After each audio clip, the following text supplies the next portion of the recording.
Hello again, fellow truth seekers and friends. Thank you for taking the time to listen to me today again. We are today jumping into chapter 9.5 called What is Beyond Flat Earth versus Big Earth. This chapter concludes our heliocentric hoax series. It's the last one. In the next chapter, we jump into other interesting topics that I very much look forward to.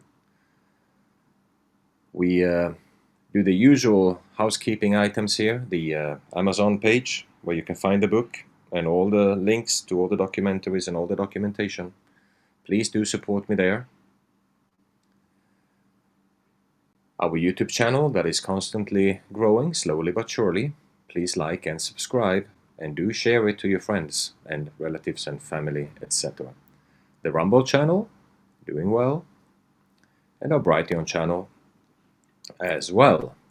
So please do give me likes and please do share this information so we get this information out there to our fellow humans. Now at this point, dear listener or viewer, if you have not given up on me or labeled me a nutcase, congratulations. You are part of a very small but growing group of realists that are open-minded enough to absorb a different point of view and open to new, interesting ideas. I find it incredible that more and more people are looking into this issue that has exploded in reach in just a few short years. And much of this information is easily obtainable if you know where to search for it. There's one important point, however, that I would like to bring your attention to. And to do this, we will use my favorite German map for this part. You have seen this before in previous chapters. If you have the possibility to print screen this and zoom into it, please do, because it's incredible in its detail. It's just absolutely astonishing. Now we know that this map was made by the Germans. We saw the swastikas on it in a certain area, right? But what fascinates me about this, after doing all my thinking and meditation on this topic, is what I'm about to show you here now. Now there is an entire area up north, so to speak, that is never being mentioned. What is going on there? As you can see on the picture on your screen, you can see clearly the ice wall, and mainly we talk about the area that is highlighted here in red. Let's say the south part from Australia going south. But if you look at this map, there is a huge area in the top side of this map that is completely open basically from the Pacific Ocean, as we call it, going out to the ring. And there are exit points. Okay? Why doesn't anybody talk about it? We only talk about Antarctica as we know it in the south. But what about the so-called north part here? We never talk about that. Now Antarctica is closest to Australia, South Africa and South America.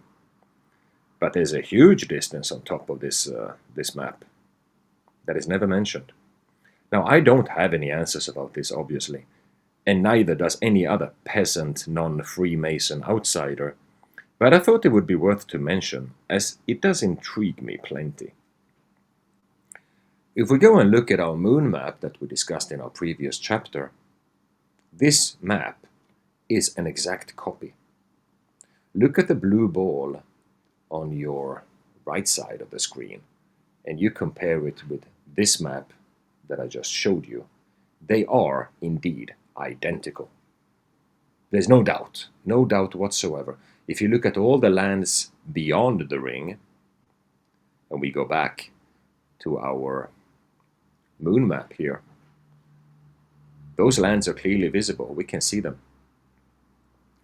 Now the ice ring is not reflected on this photograph on the moon, so to speak, or this negative, because ice doesn't have the same density as land. So we don't see the ring. Okay? Just as water doesn't have the same density as land. So now that we have seen Sturgeon's astonishing moon map, We can also see how the German one is exactly aligned, right? I tend to believe that the Germans had this one figured out a long, long time ago, and were very much ahead of their time. Thus, they knew where to go. The reason the Antarctic Treaty was established was to keep us away from the wall and locking us into our prison for the mind.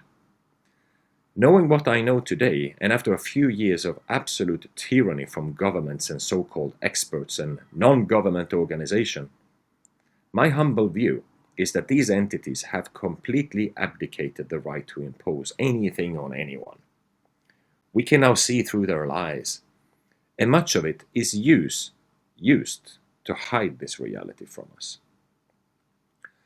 I personally refuse to comply and will take the first chance I get to head south and figure this out for myself, one way or the other.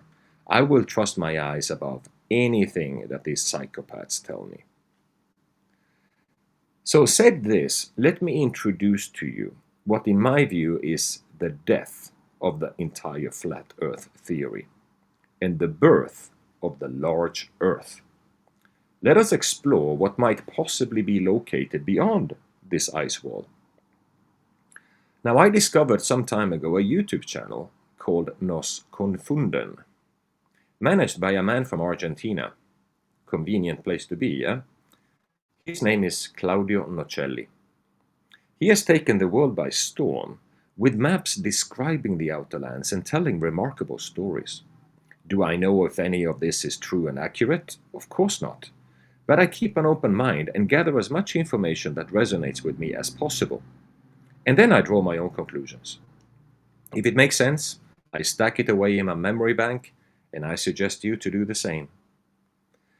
I will show you two of his maps in this chapter, beginning with this one. This map is called Terra, the world that we know. Now note how our realm is smack center, as the moon map indicates, and also as Gleason's map that I showed you in the past. It's a flat earth map as it needs to be, but outside are more realms, more ice rings. A total of 3 separate realms actually, each one accessible to the other through passages in the walls, each one supposedly with their own individual dome. Is this where Admiral Byrd went and testified to on live TV? If so, how did he get through the first dome? I have absolutely no idea. Also, note how the continents have names. Who came up with that?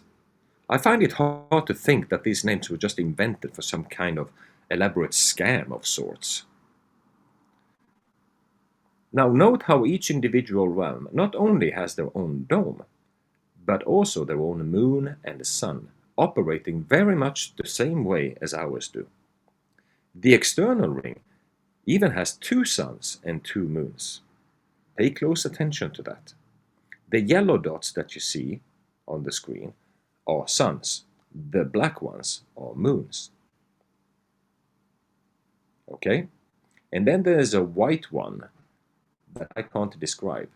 That's like a black moon or something like that. We have one of those in our realm as well, if you observe. The moon, we actually have 2 moons. One is black, one is white. Is that what creates the eclipses, maybe? A moon that we actually can't see? That would resonate with me, actually. Now I will show the effect of this and what we can see in our realm later on in this chapter. Now there are videos available of flights in Antarctica where we can clearly see that it's not just ice covered, but there is indeed vegetation. I will show you this clip now. You see land and freshwater lakes. This is a real video taken from back in the day. And my question to you is, if we go on Google Maps, why can't we find this land? We only see ice, right? They have hidden this from us. Absolutely. Let me play this short little clip for you, and I'll see you on the other side.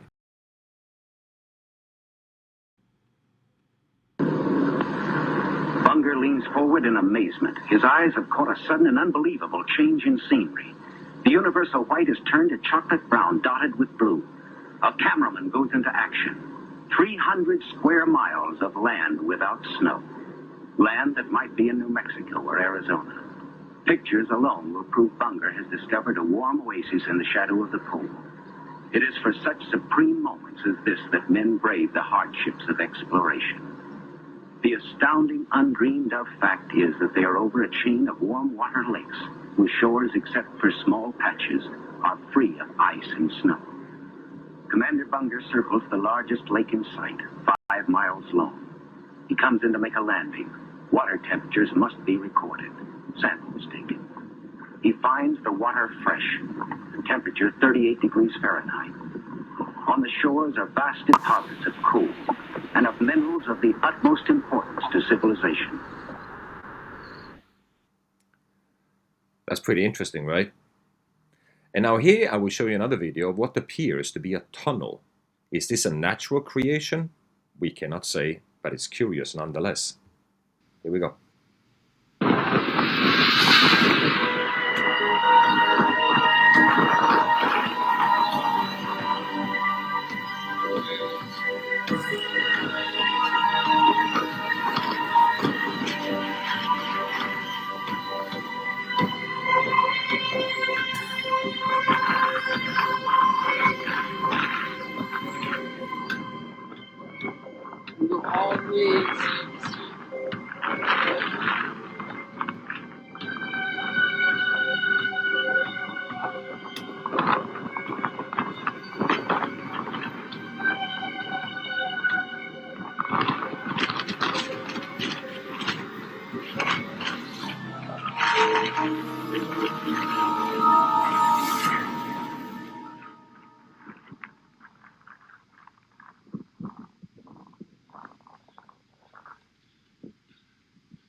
Well, I have no idea what I just looked at, but that appears to be a tunnel. It appears to be in Antarctica. Who knows if that is real or not, but I thought I'd show you anyway. Now I will show you a montage of pictures from a 1912 expedition. We see man-made structures and other amazing things that cannot be explained away. Here we go.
So yeah, that's pretty interesting. That's some nice footage, and I do believe they are real.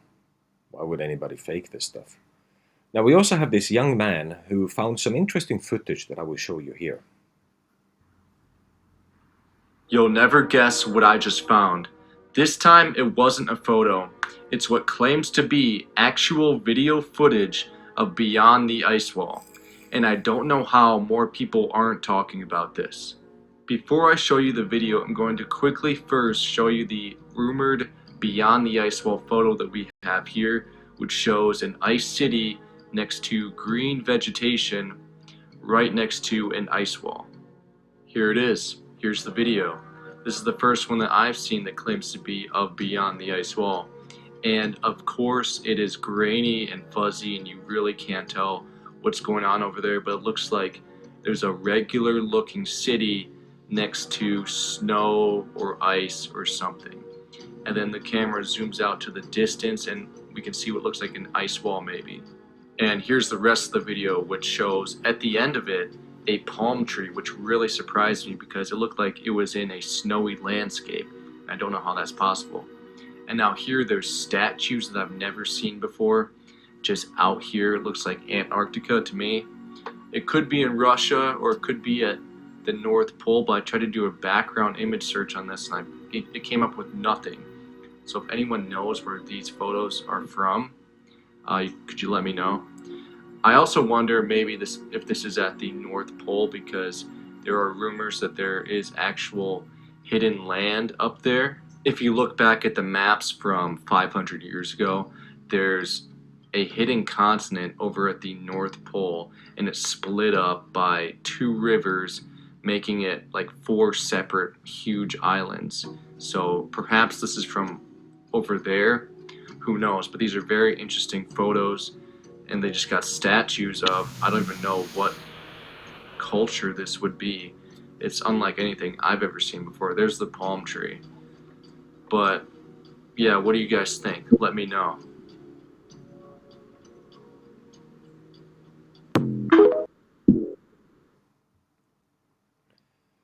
So after those little interesting clips that we don't know where they come from, we don't know what we're looking at, but these videos are circulating, so they got out to the populace somehow. I don't know if they are real, I have to emphasize that, but it kind of gives me some perspective, you know, that we know they have been lying to us about everything else, so why wouldn't these be real? I mean, I'm open to anything. So now on this model here, the Terra model that I'm showing you on the screen, with several domes in between the realms, might explain why we have so many historical testimonies through time of multiple suns in the sky. There are pictures and there are engravings of this phenomenon that I will talk to you about right now. If we go back and look at the Japanese map that I showed you in a previous chapter here, that was actually published in this Hawaiian newspaper. Here you see the realm in the center, right? And you see the rings, you see the ice ring around, you see the tropics inside, and you have all these other lands outside. Now, I would say that that looks remarkably similar to this map right here. Okay? I don't know if anybody was inspired by the Japanese map and then created this. But the fact that these continents have names, that intrigues me quite a lot. And that would also explain why we have phenomena like this. This is another Twitter thing that I found from Bronze Giant. He says, 2 suns. Do you think it's a lot? So look at this. 1 photograph and 2 engravings. At first, you can argue that this is Photoshop. But what about these engravings that represent stories from different eras, from different times? Indeed, I agree that today we could fake imagery like this, but these engravings are very old and they describe exactly the same phenomenon. So what are we really looking at here? Look at this. These are actual pictures taken in modern times, where we see more than 1 sun. Here we have 3. On the picture on the right, we have 2. So it's the same phenomenon in modern times. How do we explain that? Well, I will tell you my conclusions, and they are actually based on this information, and it would look something like this. If we have our sun in our realm, and there's another sun in the next realm, and another one in the third realm, when they all align, this is what we would see, right? I go back to the original picture here. That would explain why during history, all those years ago, they were seeing the same phenomena that we are seeing today. If we have 3 existing transparent domes, a scenario like this would be possible at certain times in history. Sometimes 2 suns, sometimes 3, maybe even more, who knows? Now, why are they of the same size though? This I cannot answer, but I find it interesting how they always align at the same eye level. And as these, what I showed you now, are real pictures, I can't explain it any other way.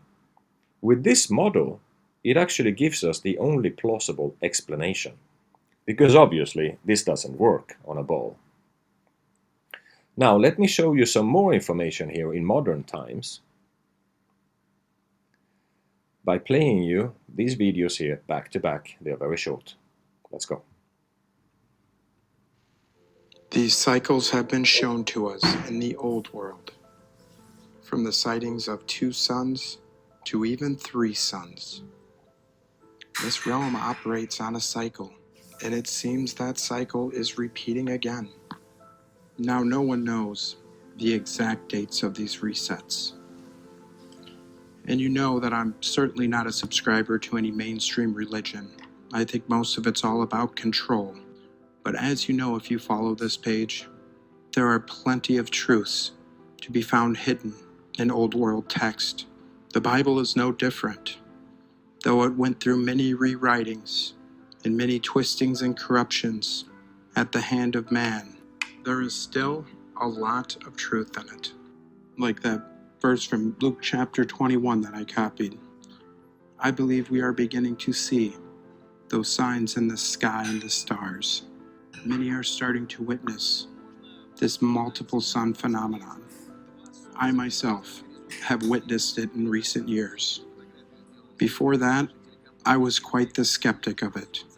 But the more and more videos of this I see, the more I dig up from the past that correlate these sightings. It is very hard to just dismiss them. And there are certainly no lens flares. Like I said before, I've seen these reset cycles seem to happen every 200 years. And with that, it suggests we're close to another one. I would love to be wrong, but I just go off of the evidence that I have uncovered myself. And as always, this is my own opinion, my own thoughts. But let me know what you think in the comments. Truth is always stranger than the fiction we're sold on our televisions. Question everything, friends. Until next time.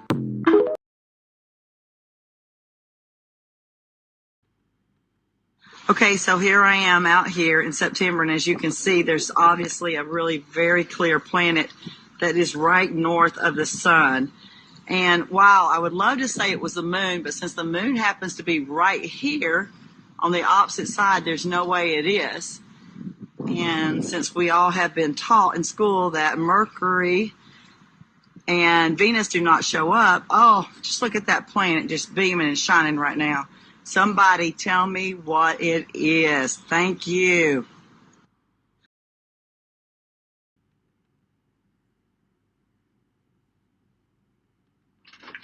Короче, там солнце. И там солнце. Вот это да.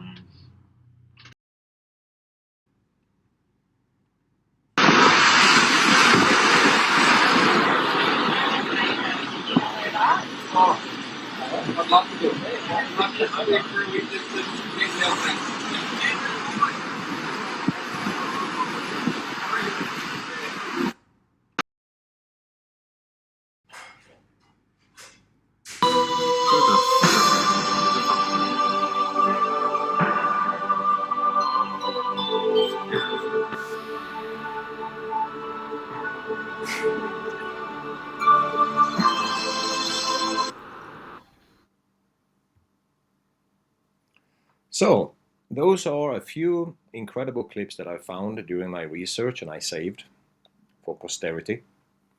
And it's quite obvious that all these people are seeing the same thing, multiple suns in the sky, which is supposed to be impossible, but yet here we are. So I've shown the Terra map, how that works in theory, and I think now we can touch on what might lie beyond that realm. Right? Is this it? Is this all we have? Now we saw the image of the Japanese map that Dave Weiss showed us in his videos, demonstrating various continents beyond. But would that be all? No, I don't think it is. The fundamental conclusion that I personally have reached, and it seems to me like it might be plausible, is that indeed it could be a round ball after all. I don't believe the entirety of our existence is just flat to infinity. I think there might be a South Pole somewhere. We just can't reach it from Terra or from Earth at this time. But it could be out there somewhere. I came across this other map from Claudio Nocelli, Nos Confunden, that describes to us what that actually might look like. And it's absolutely glorious. Let me introduce you to this. This map is called Terra Infinita, which means infinity Earth, basically. On this map, you can print screen this if you want and zoom into it because it's absolutely fascinating. As you can see here, Earth is smack center of this map. There you have our realm with our ice rings around, and we are in the center of this creation. That's why the North Pole is in the center of our realm. And I think in all these other realms and rings that you see around, if they use a compass, it will point to us. It will point to Earth. Because that's the actual North Pole. And all these domed worlds that you see around here, 178 of them under a great dome, so there's actually one even larger, that encompasses everything. At least that's the theory. We have 178 domes worlds around us. Terra is at its center. I think there might be even more than 178. And if you take this one map and wrap it around a ball, there might actually be a South Pole out there, exactly the opposite side of where we, Earth, are located. Maybe the compass starts to point south once we cross the real equator, which is way out there. I have no idea, as I am not allowed to go there, right? We also do not know where this information comes from, and it could be a complete fabrication, as many other things. But I do feel that it's worth considering.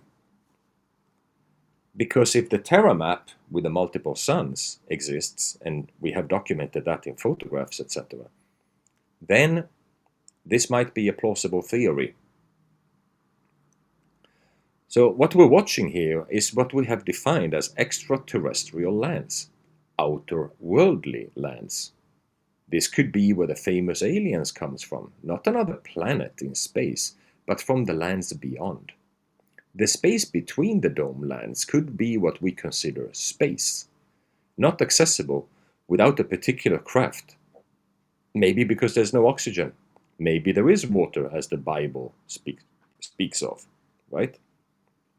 Now there's a book that I'm really passionate about, and I would recommend everyone to read, called The Navigator That Crossed the Ice Walls. Now this book is written by Claudio Nocelli, who created this map, and it describes the travel of a certain William Morris, that after the American Revolutionary War decided to travel south and find the passage through the wall, and actually did it.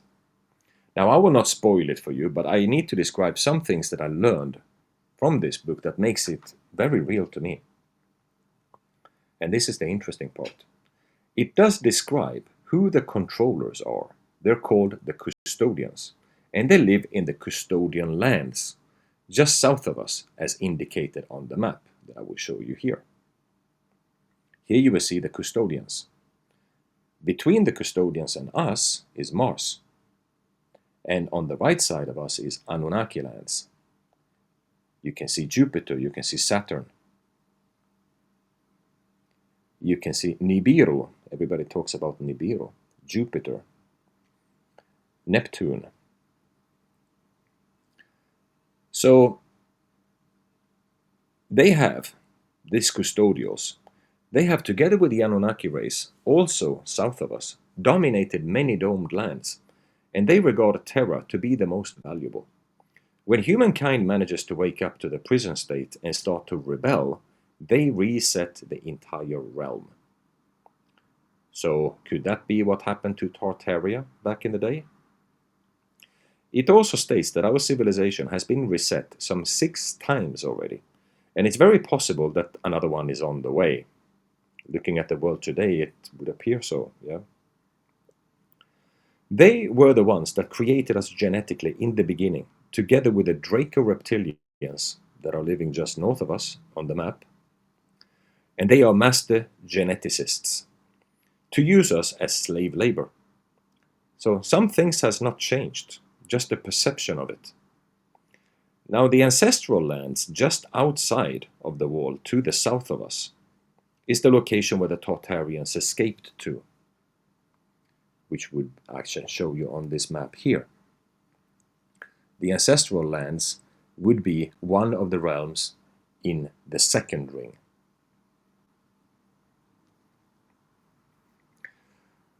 Now, if they escaped there, they had since developed a new civilization that is extremely highly developed and spiritual in nature. Their main purpose in life is to free the humans of Terra, Earth, and unite as a species.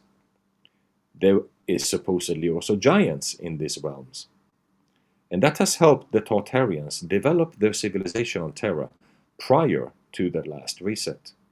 This is the reason why we notice that the old world has such tall doors and ceiling all through their architecture. I showed you that in the Tartarian pictures. Now these doors and buildings was for them, the giants.